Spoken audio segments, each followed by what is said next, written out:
There was once a story told by the great Indian saint Sri Ramakrishna in regards to devotion and faith and the desire for awakening, the desire for unity, for yoga. And he described, imagine a little infant, sitting on the floor playing with its toys. The mother is in the kitchen stirring the rice, cooking the rice. And the mother isn't going to come to the baby because the baby is completely occupied with his toys, playing with his toys. But the moment that the baby no longer wants the toys, no longer wants to play with the toys, and begins to cry for his mother, the mother leaves the cooking pot and comes and embraces the child. And how this is what we're doing. Man, human, is occupied playing with his toys of distraction. They're amusing, they're fun, they're imaginative, but he's completely occupied and he doesn't need the mother. He doesn't need the spirit. He doesn't need the creator. But there comes a time when man, when human, begins to get tired of his toys, begins to get tired of the games he's playing, and no longer seeks and finds satisfaction in his toys and his toys of creation. And he begins to long, he begins to yearn for something else, something that he may not be able to visualize or name in his mind at the time, but that something being the spirit, that something that we feel in us at an essential level, at a very deep level, which, like I said, we can't visualize and imagine and put a face to when we get this feeling, but this feeling comes from beyond and deeper than our thinking mind. And we begin to long for our mother. We begin to long for the creator, for the spirit. Now, this is a topic that could go much deeper into articulation, but I just wanted to share that with you guys. There's no rush. We're gonna keep playing with our toys until they're not amusing anymore, until they're not fascinating anymore, until they're not fulfilling the growing space within us that longs for something deeper than our toys. And she's there. The mother is just cooking dinner. She's in the kitchen cooking.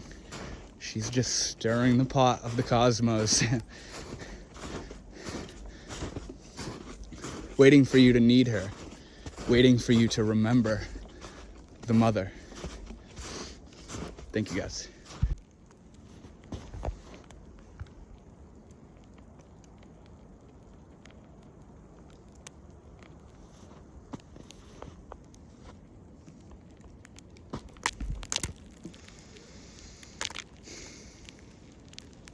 What is it about nature that's so still and inviting and calming and a feeling of being at home? What is it about nature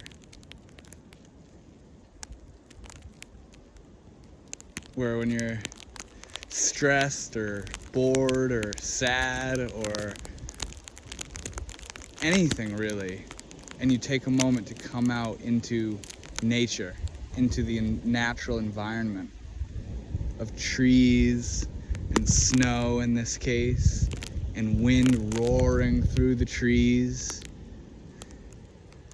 and the snowflakes falling,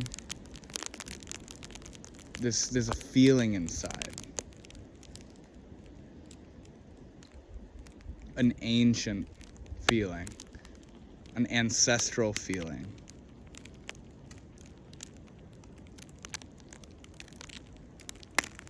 It's reminding us of something. It's like right on the tip of our finger. We feel it in our body when we're out here. When we go on vacation, what do we usually do? We go to somewhere beautiful, somewhere out in nature, somewhere completely different, perhaps. A completely tropical environment, or a super densely wooded environment. Or we go to the beach, or we go hike a mountain, or ride through the woods, or something. Go see mountain ranges. There's something about nature. And I'm sure you all feel this too. I'm sure you're all quite familiar with this feeling of serenity that sort of exudes when you're out in nature.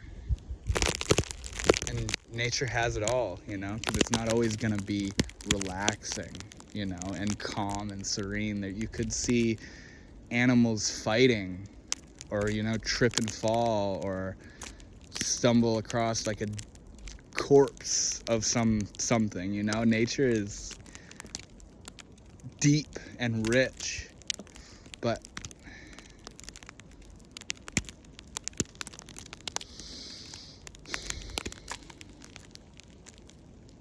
nature reminds us of who we are and what we are and where we are.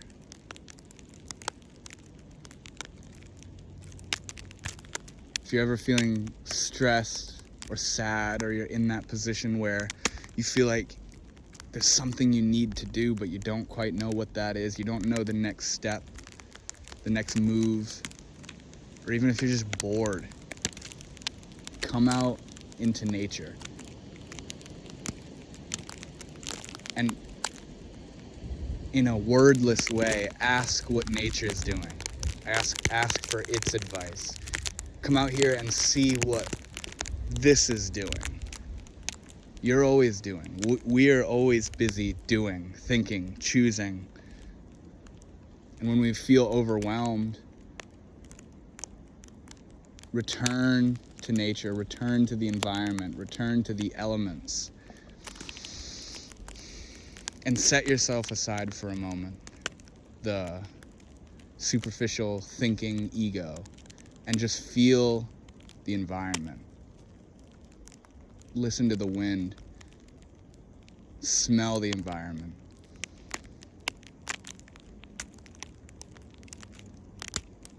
Look at the scenery around you. Or in my case, there's all these water on my screen.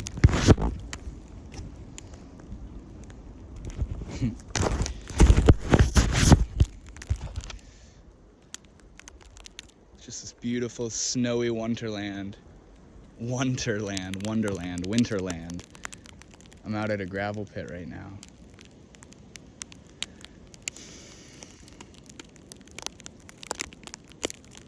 There's a stillness. There's something very deep in nature. And it's not rational. It's genetic. Energetic. It's a frequency. It's a deeply rooted memory of this is where we come from. See? That's the excitement and surprise that I'm talking about. I'm pretty sure I just heard a deer running away, and I think a minute ago I saw a fox down in the gravel pit looking around. He heard me and he's looking up at me, and I'm standing still and he's just looking at me, and then he keeps walking and he goes around the bend. Just a little fox doing his thing. And when it's snowy out, you can see tracks, and I've seen bunny tracks and little squirrel tracks and deer tracks and all this interesting stuff that's, in a way, at least me, I'm like not familiarized with. Not, you know what I mean? Every time I go out into nature, I witness something new. I witness something new in the sense of creativity and pattern and event even, and species and life. Witnessing, there's always something crazy. Maybe not. There's just always something new about nature. It's because nature is right now. It is this moment. Everything is this moment right now. Like I always think of it, the peaks of Everest are blowing right now. Down to the deepest depths of the ocean is happening right now. This is happening right now. And nature reminds us of that. Nature reminds me, oh, I'm here.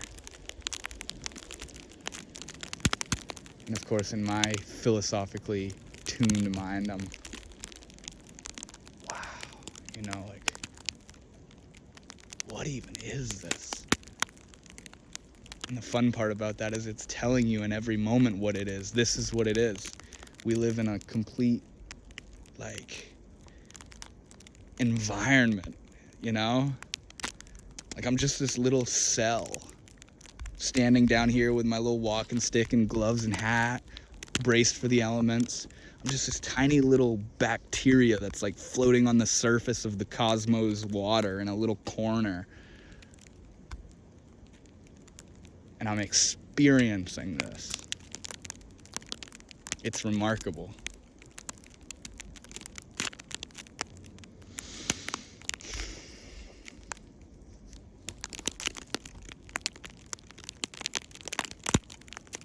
If you're ever feeling like you're the master, you know what's up. Come out into nature and you're reminded that you're a student. We're just here.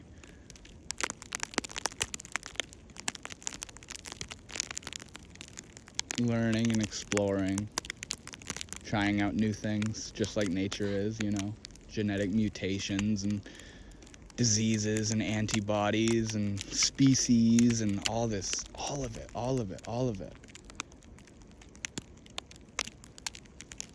I was out here on another walk a week or so ago, and I had black gloves on, kind of like this, and I was watching, I was watching the snow falling on my gloves, and it was literal sacred geometry falling out of the sky. Like when you picture what snowflakes look like in cartoons, they're not joking. That's what they look like. I was watching this literally sacred geometry and brilliant patterning falling from the sky onto my hand, and watching its crystalline form drop on and then melt away from the heat of my hands. It's surreal. But yeah, I just wanted to kind of share this moment with you guys of being out here. I have the thought of just be. No need to record a video, no need to take pictures, but also the drive to share it in how I'm feeling and what's going on, where Northwood Shaman's at.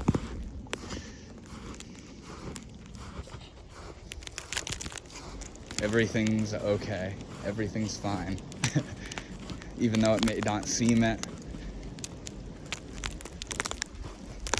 Might not seem it in the microcosm. But one level out, one layer out, one perspective away, it all makes sense. It's all right in tune.